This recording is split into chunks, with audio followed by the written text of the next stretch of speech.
Bagi pensiunan ASN masih terus digodok pemerintah. Jika merujuk pada skema ini, aparatur sipil negara diperkirakan akan mendapatkan dana pensiun sebesar 1 miliar rupiah. Masih menunggu seperti apa skema uang pensiunan ASN yang baru ini. Nah, kalau skema yang lama seperti apa sih sebenarnya pemirsa? Bayaran uang pensiunan ASN saat ini tentunya menggunakan skema Pay as you go. Dananya dari hasil iuran sebesar 4,75% dari gaji yang dihimpun Taspen. Kemudian ditambah dengan dana dari kas keuangan negara. Untuk pensiunan TNI dan Polri juga serupa, hanya saja pengelolaannya dilakukan oleh Asabri. Negara mengeluarkan dana yang tidak sedikit untuk belanja pensiun ASN. Jumlahnya di 2018 lalu saja ini mencapai 90,82 triliun rupiah. Angka ini meningkat setiap tahun hingga mencapai 112 triliun rupiah. Di 2022 angkanya pun juga diprediksi naik lagi menjadi 119 triliun rupiah.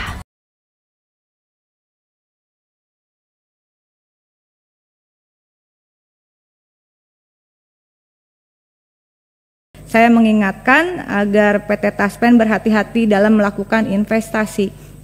Lalu kemudian pada Januari 2023 KPK menerima laporan dari pihak luar terkait investasi untuk menghindari kerugian negara dengan 3 surat permintaan keterangan tanggal 11 Januari 2023, 1 Maret 2023, dan 7 Juli 2023. 21 Juni 2023 BPK menemukan unrealized loss BUMN PT Taspen di 13 emiten senilai 762,82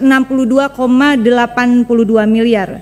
1 September 2023 mantan istri Dirut Taspen, yaitu Dirut Taspennya, saya selalu ingat wajahnya karena beliau selalu pakai kopiah begitu, jadi kelihatan sangat soleh, namanya Pak Antonius Kosasi. Ya, saya tidak tahu tujuannya pakai kopiah itu apa. Nah, kemudian 3 September 2023 Corporate Secretary PT Taspen Mardiani Pasaribu mengaku tidak ada temuan material terkait pengelolaan investasi maupun operasional, serta tidak ada dana investasi yang dipergunakan untuk hal-hal yang tidak ada kaitannya dengan kegiatan usaha perseroan. Maret 2024 bulan ini KPK melakukan pengusutan terhadap dugaan korupsi di PT Taspen, menaikkan kasus ke tahap penyidikan. Menduga koruptif PT Taspen merugikan negara ratusan miliar dilakukan dengan modus investasi fiktif pada tahun anggaran 2019. Dan kemudian saya mengapresiasi Pak Erick Thohir, akhirnya Pak Erick Thohir menonaktifkan Saudara Antonius N.S. Kosasi sebagai Dirut PT Taspen. Saat ini KPK mengaku masih mengembangkan penyidikan terhadap kasus ini. Bapak Ibu yang kami hormati, dalam mencermati beberapa pemberitaan terakhir, PT Taspen di Desember 2023 melayani 6,79 juta orang peserta. Sempat dikatakan akan di tahun lalu kalau saya tidak salah, Kementerian Keuangan mengatakan akan menghentikan pensiun karena membebani APBN. Dan kita sama-sama sepakat waktu itu Pak Erick, saya masih ingat, kita sangat tahu bahwa uang di Taspen bukan uang BUMN atau uang Kementerian Keuangan atau dari APBN, tetapi itu adalah uang cost sharing antara pekerja dan pemberi kerja. Pemberi kerjanya negara, pekerjanya adalah aparatur sipil negara. PT Taspen, saudara-saudara, mungkin orang hanya berpikir mengelola tabungan pensiun, program pensiun, tetapi produknya waktu itu Bapak yang berkopiah itu menjelaskan dengan detail. Programnya adalah jaminan kecelakaan kerja, tabungan hari tua, dan jaminan kematian. Dan ini adalah uang mereka yang bekerja pada negara yang dipotong gajinya. Saya akan terus mengejar kasus ini Pak Erick ya. Mudah-mudahan kita bisa berkolaborasi seperti kita mengungkap kasus Jiwasraya dan Asabri. Jangan Pak, potongan upah orang yang bekerja, dari keringat orang yang bekerja, ditinjau dari hukum sudah pasti salah. Ditinjau dari sudut agama manapun saya kira tidak ada yang membenarkan. Bayangkan orang dipotong gajinya tiap bulan, tahu-tahu uangnya raib.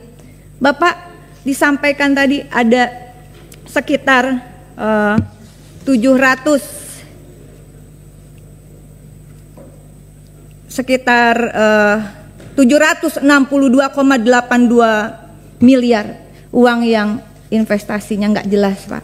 investasinya. Lalu kemudian orang mengatakan, beberapa pejabat negara mengatakan, tenang, dana pensiun aman. Jadi pertanyaan kita, lalu yang nggak aman itu uang apa? Uang jaminan hari tuanya kah? Uang jaminan kecelakaan kerja? Atau uang apa dari peserta? Karena itu bukan uangnya BUMN, bukan uangnya Kementerian Keuangan, dan bukan uang APBN sesungguhnya. Saya minta bantuan, kita kolaborasi, kita minta dibongkar. Dan dari penjelasan Bapak yang berkopiah, yang saya tidak akan sebutkan lagi namanya, Antonius namanya ya. Jadi saya merasa, Pak, ini di akhir jabatan kita bersama periode ini, Pak. Di sini ada Bapak yang sering berkomunikasi, kita bekerja keras untuk membantu nasabah Jiwasraya dan sebagainya. Tolong bantu, Pak. Ini uang pensiunan. Waktu itu dikatakan bahwa, tadi ada yang menanyakan, siapa yang menentukan investasi di PT Taspen?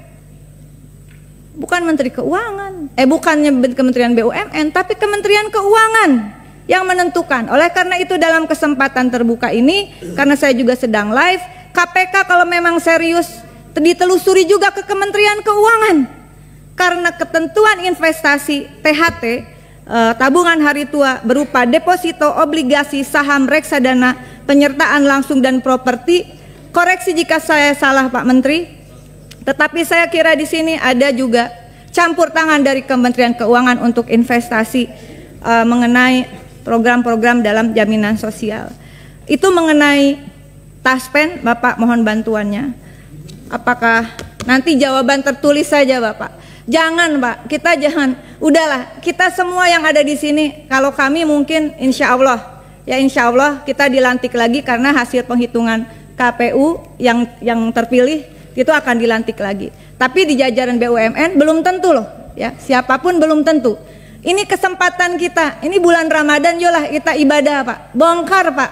Saya yakin Pak Erik bisa, karena sudah menangani kasus Jiwasraya Asabri yang sebenarnya bukan pada masa pemerintahan Pak Erik, pada masa jabatan Pak Erik. Untuk Taspen saya yakin kita bisa kerjasama untuk membantu para aparatur sipil negara. Yang kedua mengenai pangan Bapak. Di sini tadi sudah disampaikan permintaan suntikan dari APBN 44,249 triliun. Salah satunya untuk ID Food. Saya hanya akan men-state dalam persoalan pangan ID Food. Kemarin kita kritik bersama. Mahal itu Pak jualannya Pak. Ngapain mesti ada ID Food? Betul kata ada Deddy Sitorus dan teman saya yang satu lagi. Sudah ada Bulog, perkuat saja Bulog Pak. ID Food jualannya mahal. Dan kemudian Bulog juga ada masalah serius. Tapi saya tidak melihat Bulog di sini mendapatkan bantuan keuangan, padahal juga Bulog membutuhkan dukungan terkait beberapa hal di dalam masalah keuangannya. Harus diberesin Bulognya dulu Pak. Bulog belum selesai, lalu ada ID Food Pak.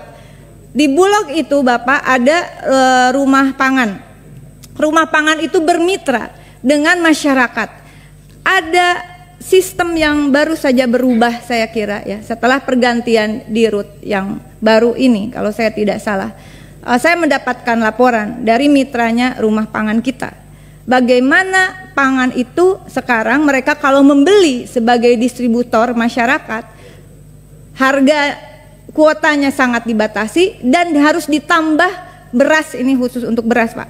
Beras itu mereka harus ditambah tepung beras dan sebagainya yang mana orang nggak beli gitu. Jadi saya kira distribusi, kalau hilirisasi saya tidak menyoroti hilirisasi soal pertambangan, tapi hilirisasi pangan menjadi penting. Dan saya mengecam keras kalau ada yang mengatakan oke, beras naik, ya kita kasih dukungan buat petani. Pertanyaannya, beras itu adalah beras impor atau beras yang dihasilkan oleh petani kita? Berikan kami data yang detail Bapak. Ya, kalau kemarin Kementerian Perdagangan tidak bisa, mungkin dari Kementerian BUMN saya kira diintegrasikan kita bisa dapat data yang lebih baik. Yang terakhir adalah mengenai tadi mengenai pangan, statement saya tetap sama. Bapak, tolong kita berjuang bersama. Turunkan harga sembako, Pak. Terutama beras dan beberapa komoditas lainnya. Yang terakhir adalah mengenai Waskita Karya. dan juga Wijaya Karya. Saya tadi mendengarkan ada privatisasi. Ini mohon untuk perhatian, tidak bisa serta-merta ada masalah lalu AIPO privatisasi menjadi salah satu solusi. Tentu kita membutuhkan pendalaman tidak di forum ini. Mengenai Waskita Karya, saya mohon catatan tertulis Bapak. Waskita Karya ini kita juga jangan tidak sensitif, tidak menutup mata juga bahwa ada beberapa kasus besar tunggakan Waskita Karya, hutang-hutang Waskita Karya. Apakah permintaan PMN ini suntikan dari APBN terhadap Waskita Karya? Semoga tidak. Ya, semoga tidak. Saya harap tidak. Tidak untuk melunasi hutang-hutang Waskita Karya kepada perbankan maupun pada vendor-vendor yang menjadi mitra Waskita Karya. Saat ini saya kira semua informasi serba terbuka dan kita yakin bahwa kita bisa bekerja sama dengan baik. Sekali lagi Pak Menteri BUMN dan seluruh jajaran di Kementerian BUMN, selamat berjuang. Kita insya Allah bisa berjuang bersama. Sekali lagi selamatkan dana di PT Taspen, kita bongkar. Siapapun yang terlibat, tidak hanya di Kementerian BUMN, tidak hanya di entitas Taspennya, tetapi juga kita desak kalau ada orang di Kementerian Keuangan oknum yang selama ini mengatur investasi di Taspen atau di industri keuangan BUMN, saya kira orang itu juga harus diperiksa dan salah satunya juga terindikasi kuat terlibat di dalam kasus BTS PT Telkom karena yang bersangkutan menjabat sebagai salah satu komisaris. Terima kasih. Wallahul muwaffiq ila aqwamit thoriq. Wassalamualaikum warahmatullahi wabarakatuh. Waalaikumsalam. Kami silakan Ibu Melani. Terima kasih pimpinan, yang saya hormati pimpinan dan teman-teman anggota Komisi 6, yang saya hormati Pak Menteri, Pak Erik dan jajarannya, juga para dirut karya yang hadir hari ini. Terima kasih kesempatannya. Tadi sudah banyak yang ditanyakan oleh teman-teman, tetapi sebelumnya saya juga akan mengapresiasi kerja dari Pak Menteri yang telah menghasilkan kinerja positif untuk laba konsolidasi BUMN. Mudah-mudahan yang 2023 itu bisa naik, nanti 2024 juga lebih bagus lagi. Sudah banyak mungkin yang disoroti oleh teman-teman, tapi saya ingin menanyakan tentang BUMN sektor mode transportasi udara. Dari yang saya ketahui, PT Angkasa Pura AP1 dan AP2 telah resmi melakukan merger setelah Kementerian BUMN melalui PT Aviasi Pariwisata Indonesia atau Enjourney membentuk PT Angkasa Pura Indonesia pada 28 Desember 2023 yang lalu. Dikatakan Enjourney akan berada di urutan kelima pengelola bandara terbesar di dunia dengan 172 juta penumpang per tahunnya yang mengalahkan operator bandara lain seperti Vinci Airports asal Prancis atau GMR Airports asal India.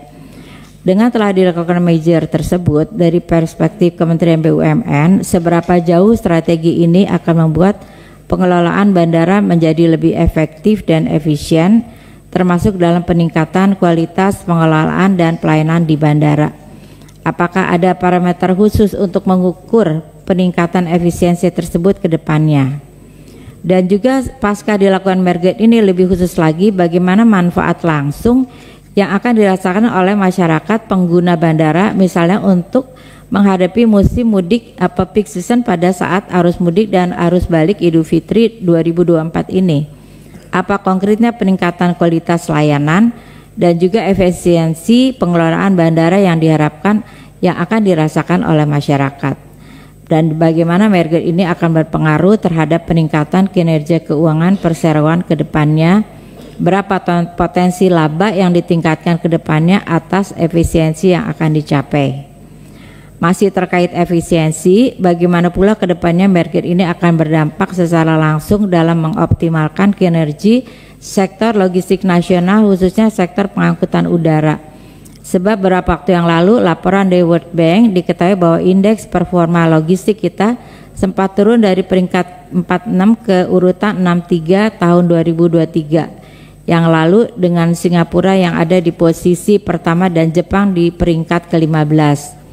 Untuk itu kedepannya bagaimana langkah merger ini dapat dilakukan secara efisien untuk meningkatkan kinerja logistik kita dalam pengangkutan udara serta peningkat tersebut. Selain itu juga kedua, saya ingin menanyakan strategi Kementerian BUMN untuk terus meningkatkan TKDN, tingkat komponen dalam negeri di BUMN yang saya tahu bahwa Pertamina telah menjadi kontributor TKDN terbesar di tahun 2023. Lebih spesifik lagi, pada 2023 Pertamina menjadi kontributor TKDN terbesar berkontribusi hingga 50% total TKDN. Bagaimana Pak Menteri untuk meningkatkan pembinaan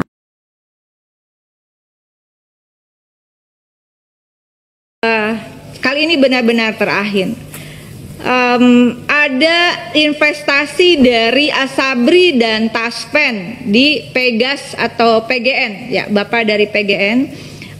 Taspen ini membeli saham di tahun 2015 senilai 4.000 sampai 5.000 per lembar, begitu dengan total investasi 400 miliar. Nanti mohon untuk perkembangannya seperti apa, karena izin kami ingatkan, bukan di zaman Bapak, tetapi mohon dukungannya Pak, karena uang yang diinvestasikan itu adalah uang potongan iuran dari PNS per bulan 3,25% untuk tabungan hari tua dan pensiun 3,25%.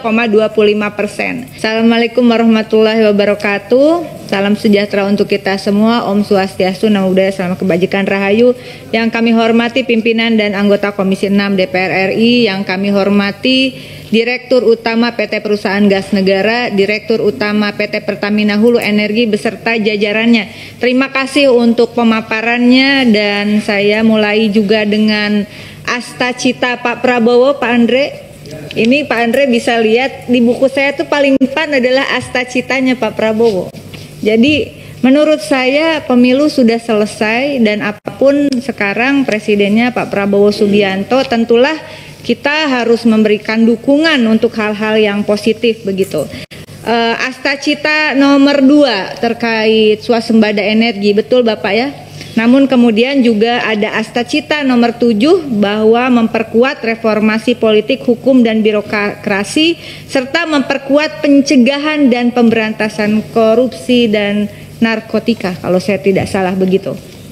Nah, sehingga apa yang akan saya sampaikan ini bukan karena kita juga DPR, saya rasa punya tanggung jawab konstitusional juga sesuai sumpah jabatan. Saya sangat berharap perusahaan gas negara dan Pertamina Hulu Energi ini bisa benar-benar bukan hanya survive Pak, tapi juga kuat begitu ya. Karena swasembada energi itu saya sampaikan juga kemarin di hadapan Dirut Pertamina, persoalan energi bukan hanya persoalan tentang jual beli kebutuhan energi, baik itu BBM, gas maupun listrik. Tapi persoalan energi adalah persoalan pertahanan, keamanan, bahkan kedaulatan negara. Sehingga bapak-bapak yang bertugas di perusahaan negara terkait energi ini tentu memiliki hal-hal yang saya kira tidak mudah. Tapi saya yakin, saya melihat auranya ini mungkin akan lebih baik dari yang sebelum-sebelumnya. Karena beberapa, saya kebetulan ini periode ketiga di Komisi 6. Ada orang-orang yang duduk di tempat duduk Bapak Ibu sekarang, Ibu dan Bapak yang dulu, dan kemudian ketika berhadapan dengan kami seolah-olah tidak ada masalah. Kalau kami diingatkan, dianggapnya kami mengkritik pemerintah, lalu kita juga quote and quote mengalami intimidasi tanpa perlu kami sampaikan. Tapi di kemudian hari, dan syukur alhamdulillah di masa pemerintahan Prabowo ini semuanya bisa dibuka, semuanya bisa disampaikan oleh para penegak hukum kita. Dan tentu saya tidak berharap Bapak Ibu nanti juga menjadi bagian yang diperiksa, tetapi saya berharap Bapak Ibu menjadi bagian orang-orang yang menorehkan legasi swasembada energi kita. Nah, saya beranjak dari PGN. PGN Subholding Gas Integrasi Infrastruktur Gas Bumi Pipa dan Non-Pipa dengan hilir gas 95%, total infrastruktur hilir gas bumi di 17 provinsi, 74 kota kabupaten, dan 380.000 pelanggan dengan pangsa pasar rakyat Indonesia yang kurang lebih 270 juta. Apalagi kalau Jargas ini benar-benar jalan, Pak, dan ini akan meminimalisir persoalan-persoalan subsidi tidak tepat sasaran, gas dan seterusnya, yang itu juga memakan kerugian negara yang cukup tinggi.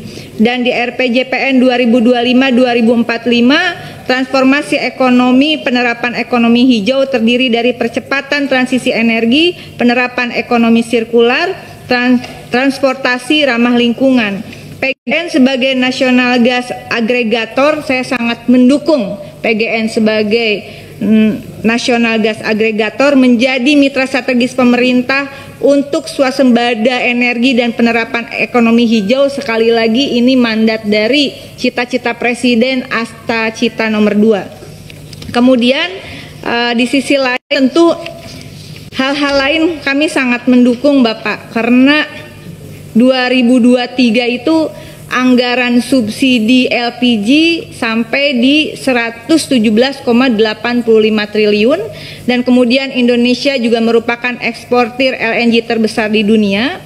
Namun pada 2024 ini nanti tolong kami jelaskan apa perbedaan impor dan ekspor dari yang Bapak hasilkan untuk publik juga supaya lebih jelas, Pak. Apa itu LNG, apa itu LPG, singkat saja, Pak. Singkat saja. Total impor gas alam 6,9 juta ton LPG, dan ini diperkirakan ada loss devisa senilai 63,5 triliun dengan asumsi harga LPG 580 US dollar per ton dengan kurs 16.000 begitu. Nah, tentu ini menjadi, seandainya Pak Andre alokasi ini tadi, makanya minta dukungan untuk pemberian alokasi gas bumi dan skema dan seterusnya. Ini ada potensi alokasi yang seharusnya itu kita tidak untuk impor, tetapi kita dorong bagaimana PGN ini menjadi lebih kuat. Namun di sisi lain tadi juga sudah disampaikan, dan ini adalah amanat Asta Cita nomor 7 tentang penegakan hukum. Apa yang terjadi pada PGN dan juga hulu energi di waktu-waktu lalu bukan sesuatu yang lalu kita hentikan untuk bicara, karena akibatnya ditanggung oleh manajemen yang sekarang. Dan manajemen yang sekarang saya kira juga membutuhkan dukungan Komisi 6 terhadap penyelesaian dari kasus-kasus terdahulu. Jangan biarkan mereka yang sedang berusaha dengan jiwa merah putihnya ini tidak mendapatkan dukungan dari Komisi 6 atas kasus-kasus terdahulu di zaman pemerintahan yang lalu, bahwa dikatakan saat itu PDI Perjuangan katakanlah menang, kalau secara partai sekarang juga menang. Tetapi ini bukan persoalan partai menang atau tidak menang, atau presidennya dari mana, tetapi kami juga sudah diperintahkan bahwa kami menjadi mitra strategis, sehingga persoalan-persoalan di masa lalu yang sekarang diungkap dengan baik oleh pemerintahan Presiden Prabowo, tentu kami harus memberikan support untuk lebih detail dan dibuka kepada publik. Laporan BPK 2017 semester 1 2022, tolong nanti disampaikan perkembangannya Bapak. Mangkraknya terminal gas alam cair Teluk Lamung Surabaya, kemudian rugi penyimpanan dan regasifikasi terapung FSRU Lampung. Kalau Bapak Ibu mengecek di googling saja Pak, sejak tahun 2018 saya sudah berjuang untuk mengungkap kasus FSRU Lampung.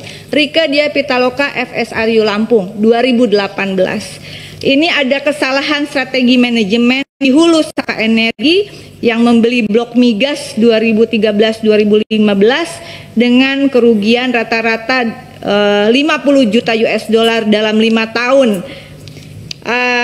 Dan tadi disampaikan oleh Bapak, terjadi sekian tahun lalu, tetapi manajemen sekarang ini harus mengatasinya. Tentu saja kita memberikan support. Dan kemudian juga ada akuisisi oleh PT Saka Energi Indonesia lebih tinggi, ini laporan BPK ya, 56,6 juta, senilai setara dengan 852 miliar di 3 wilayah kerja migas Ketapang dan Pangkah di lepas pantai Jawa Timur, betul Bapak?